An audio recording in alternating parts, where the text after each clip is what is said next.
This slide will review development timelines, energization deadlines, and extensions to those deadlines. Each project that participates in the Illinois Shines program and is Part 1 verified is required to be energized within a certain time frame from the date that the project has been approved for a REC contract. Energization, by the Illinois Shines program definition, means the project has been developed, energized, and Part 2 verified by the program administrator. The energization deadline can be found in the project Schedule A, and the deadline is dependent on the date of the ICC's approval of the project for a REC contract and the development timeline. The energization deadline is important because if a project is not energized or does not request an extension prior to the project's scheduled energization date, the project will be canceled and removed from the contract.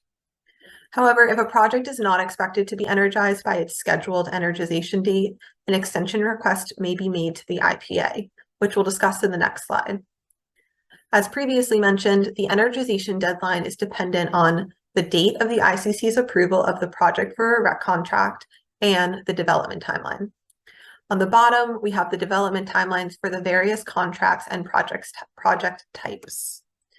For the 2022 REC contract, the development timeline is 18 months for DG projects and 24 months for community solar projects. For example, if you have a 2022 REC contract for a DG project, you would have 18 months from the trade date or the date of the ICC approval to develop, energize, and have the project Part 2 approved.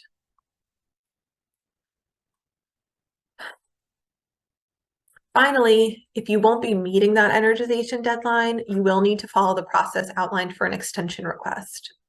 A formal extension request is created by the approved vendor and sent to the IPA and the contracting utility.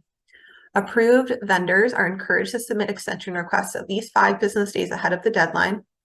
Extension requests are brief and include the justification for the request, information about the project and contract, and the length of extension request.